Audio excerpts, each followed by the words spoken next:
Good day. Lecture number 14. The Man's Animal Genealogy.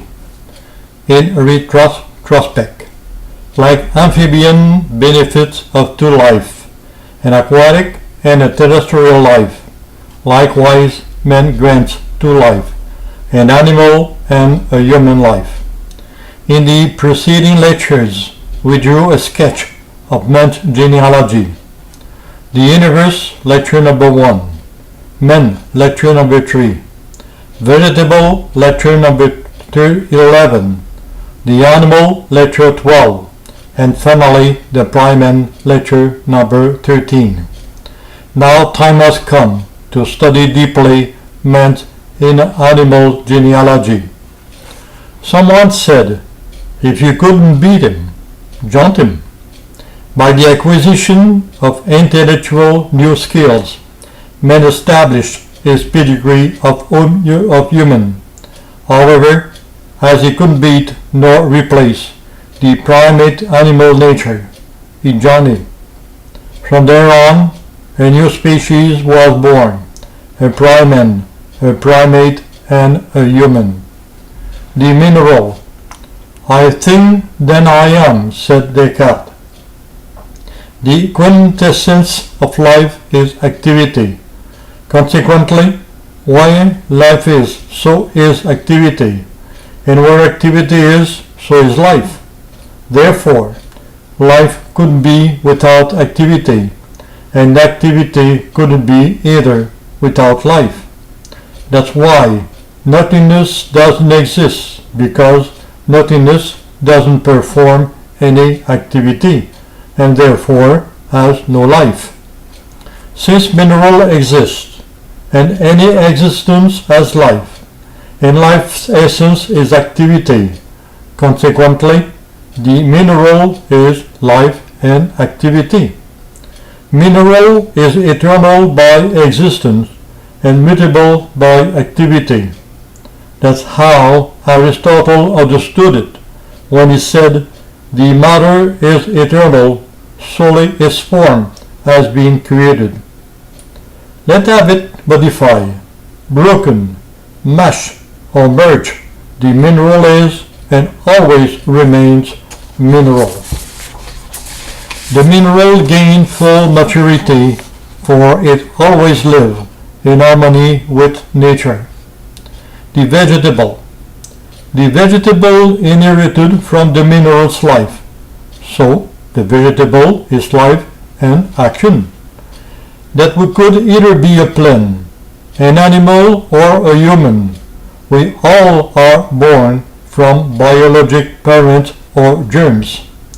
That's what Louis Pasteur's conclusion when on April 7, 1864, at the Sorbonne University in Paris, he declared, no, there are none known circumstances in which any man could affirm that any microscopic being came to life without likelihood of men or germs.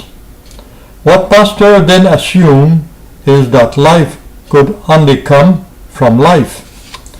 The vegetable inherited from mineral of hardness, rigidity, stability, and longevity, which were transformed in flexibility and adaptation, and perpetuated longevity. During the transgeneration period, the vegetable learned to modify its species, its size, its volume, its color, its perfume, and even its taste. By its adaptation skill to nature, the vegetable assures the survival, and nature realizes the vital needs, humidity, heat, and food.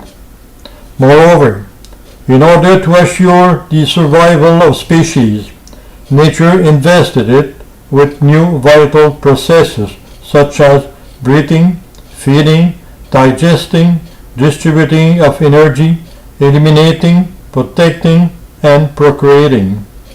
The vegetable lives in full maturity by merging vegetable's life with nature's life.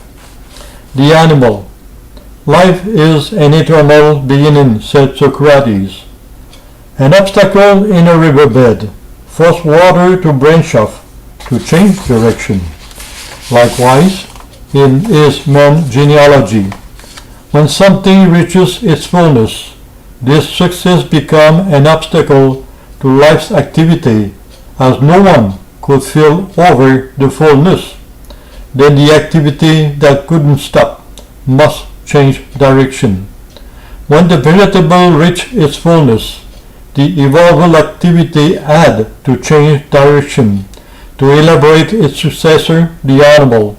So the vegetable begot the animal.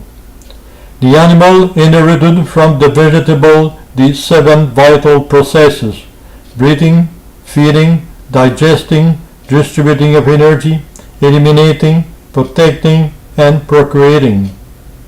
To mark a progress over the vegetable, the animal obtained the privilege of freedom, becoming responsible for 3 vital needs: eating, protecting, and procreating. Nature has its laws. One of them is that any material thing, such as a stone, a flower, or a living being, is by itself passive, inert, and inactive. On the other part, the antithesis, an immaterial element such as an impulsion, an incentive, a provocation, a desire, a pleasure, is by itself passive, inert, and inactive too. Animal couldn't survive without direct nature's participation. On the other hand, nature couldn't realize the species' survival without the animal's free collaboration. Then we are facing with 2 living and inactive realities. Could the animal, in the same action, be freed and subjugated to nature? Any realization requires the present and reciprocal interaction of both elements, material and immaterial. Finally, nature found the solution: participation unto an indirect collaboration with the animal. Intuition. During the long period of evolution, little by little, the animal felt a sensation that murmured it what to do and what not to do. Later on, that feeling became its intuition. The instinct.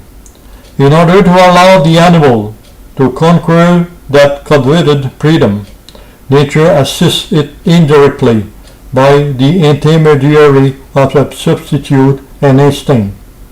But what instinct is? Instinct is nature's voice.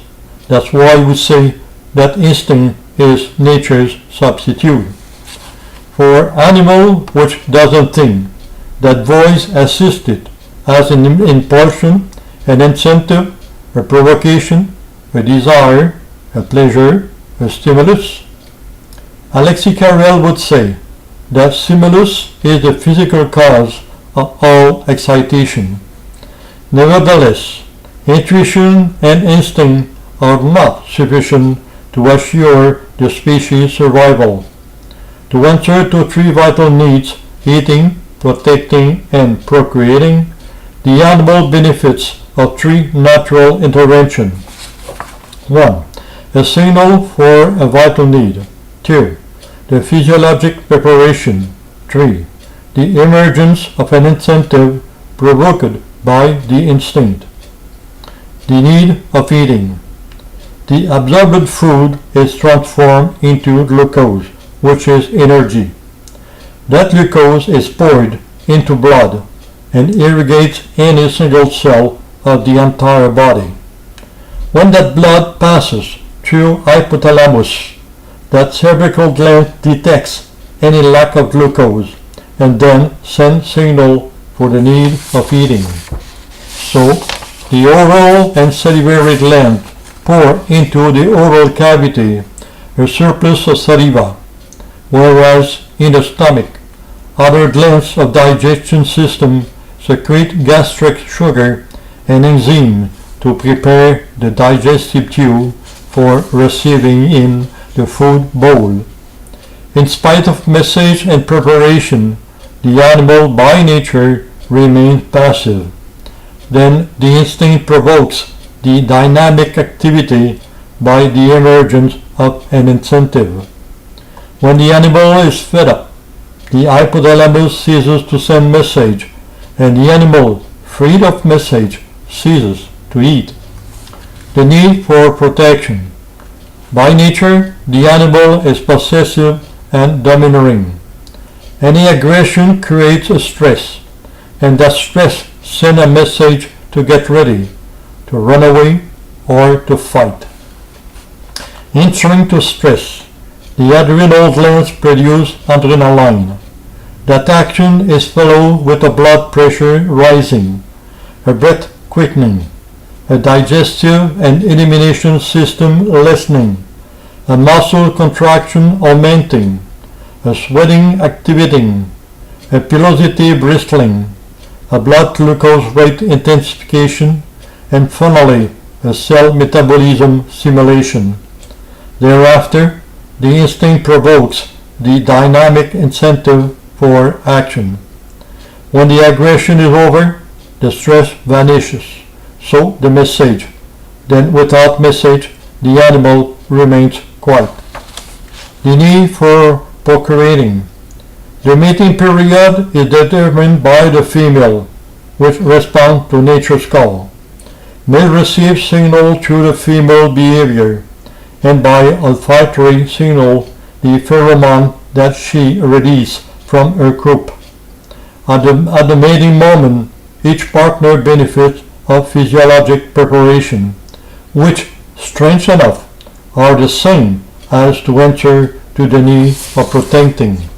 Therefore, as answer to nature, the adrenal glands produce adrenaline, followed with blood pressure rising, a breath quickening, a digestive and elimination system lessening, a muscle contraction augmenting, a sweating activating, a pilosity bristling, a blood glucose rate intensification, and finally a cell metabolism simulation. Following the preparation, the instinct provokes the mating by an impulsion. Between the mating periods, the animals remain peaceable. Through the transgeneration period, the animal harmonized its life with nature, so it acquired full maturity. Conclusion: having assumed complete harmony with nature, the mineral, the vegetable, and the animal reach the top of their maturity. Now, with the full animal's identity, time has come for man's coming. Thank you. Every lecture is available by courier or by email. P.S. Sharing lectures with relatives and friends is a good action. Thank you, Armin.